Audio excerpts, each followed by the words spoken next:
Welcome to JVR Industries. Today we are showing and unlocking a absolutely new feature on some of our units. So thanks so much for joining in on this video. We're really excited to make this announcement.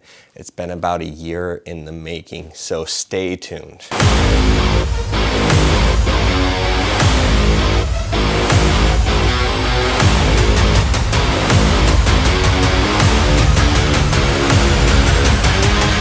Welcome back, guys. So this is one of the biggest product launches of the year, next to a few other things, but it's huge because the customers that already own 110, 310, 410, and 610 units unlock a new feature on their already owned unit, and this is incredibly exciting. Today we are announcing our brand new control board. The reason why this is so cool is because now you're unlocking accessory capability. That's right. All of what you see here can now link up to this unit. Additionally, you're able to unlock the wine stopper and other things. So we're really excited about this. For all of you guys that were asking, man, I wish this thing had all the capabilities that the VAC 100 has. Well, you've got it. So now you got accessory capability, you've got skip functionality. So if you're doing liquids, you can just skip instead of stopping the program and reprogramming the entire unit. That's a really incredible feature that you've all been wanting as well. And lastly is programmability. This is huge because for all of you VAC 110 users, you're kind of looking for presetability where you can go, hey, program number 1 is going to be dedicated to Tomahawk in a 4mm chamber pouch. And then you could go up to preset number 2, doing retort canning pouches with tuna. Or maybe you're doing MREs in a Mylar bag on preset number 3. The list just goes on. Liquids, maybe you do chili, preset number 4 at a certain temperature that came out of your fridge. You're just making your life a lot easier. So now that we got functionality down, now how do you install the thing? Well, it's actually really simple. It's a very easy task. It takes about 5 to 10 minutes maybe, and it just comes down to setting aside time. It's not hard at all. So first of all, unplug your unit, power it down, grab a number 2 Phillips, a pick and or a flathead as well, and that should help with the whole process. Now we've already started this unit. As you can see, there's 4 caps that are sitting on the face of this unit that cover up these screw holes. We pop those off with a pick. It's pretty straightforward. Stick the pick right on the edge of that cap and pry it off. Screws are pretty straightforward, just take them out. And let's get into how to disconnect the wiring and reconnect the wiring. Once you've got those screws and caps removed, grab your brand new control board. It should be an anti-static poly bag. Inside of that should be the instructions on how to operate this thing, which we'll also go through in this video. On the back of the package, you'll see that QR code. It'll take you straight to this video. So now, as we're getting into this, all you're gonna do is now pop this off. You've got a hose and 4 wires to unplug here. Each of the wires has X amount of pins, or connection points. There's 3 here, 8 here, 2 here, 6 here. So it's hard to mix them up. You can't mess this up. So go ahead and grab, start with the pins first. Some of them you won't be able to reach, so you'll have to use that pick or flathead to kind of push on the back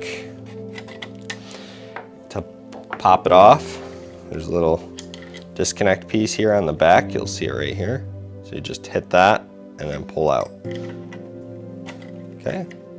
Now that all 4 of those are removed, you're going to take the hose off. To do this, you just kind of rotate in a cyclical motion while pulling towards the machine. Please be extremely cautious. You got metal right here. It is not terribly sharp, but it could still be painful. So I like to put my hand against the face of the unit and pull the board away while doing the cyclical motion. Okay, so now that that's removed, we can go ahead and install the new one. So all you're gonna do is slide that sucker on, find the corresponding connector to each of these areas by counting the number of metal connections here. So there's 2 here, so I'm gonna pop 2 there, 3 here, this is 8, and just make sure that you hear that little click that it connected, and 6 here. And then you go ahead, slide this in, put those screws in, and then we're ready to walk through how to program and operate the unit in general. Now we are into programming and operation of your control board. So go ahead and turn on the unit. And your stop function is going to be exactly the same. No difference there. Settings is going to be a little different. So if you hit settings one time, you'll access the program that you have currently selected. So here you'll see that you've got P0 selected. So if you hit settings one time, you've entered P0. So we're in vacuum, increase or decrease to adjust the time. Settings again. Gas is on all units. Or on all control boards as an option, because there's gas units on the 310, 410, 610, but not on the 110 model. So we're just gonna put that at 0. Settings, seal you could set however you'd like, and cool as well. So I'm just gonna set these up to how I think I might need them. So that's all set. That's how you program it. So you just hit settings to enter P0, and then settings to cycle through all of these times and increase to decrease on all the values to adjust them. Now that that's covered, settings, if you press and hold, is now a new functionality. So if you press and hold it, it will allow you to access all the programs or presets. So to change that preset, you'd hit increase or decrease. So select the one that you want and then hit settings. Awesome. Now I'm on P5. Okay, to use manual pump mode for those accessories, you're gonna press and hold increase. Now if this starts beeping while you're pressing and holding it, all you have to do is hit that cycle start switch in the back here, start the pump, and it will reset the board. So press and increase to access manual pump mode.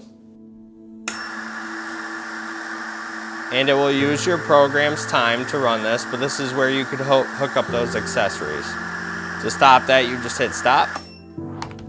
And then lastly, you have the dual function on the decrease button, which is a skip function, which you can't access in standby mode. This is only in operation mode. So go ahead and close it. And if you had a liquid in here and it started boiling over, all you would do is hit the decrease button, and it would prematurely exit out of the vacuum and enter the seal time, as you can see here.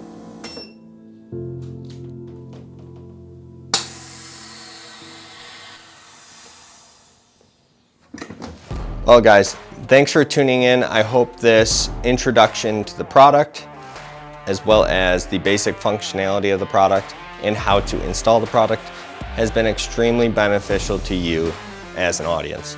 We really appreciate your time set aside for this video. If you're buying a VAC 110, all VAC 110s from this point on will have the board already installed on it. So if you're buying a VAC 110, no worries, you don't need to buy this part in addition to the unit itself, because it already is installed.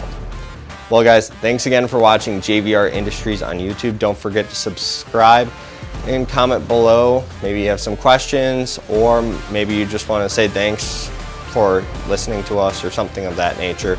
And give us a thumbs up so we know you like this type of content and the products we're releasing. Thanks again guys. We'll catch you guys next time.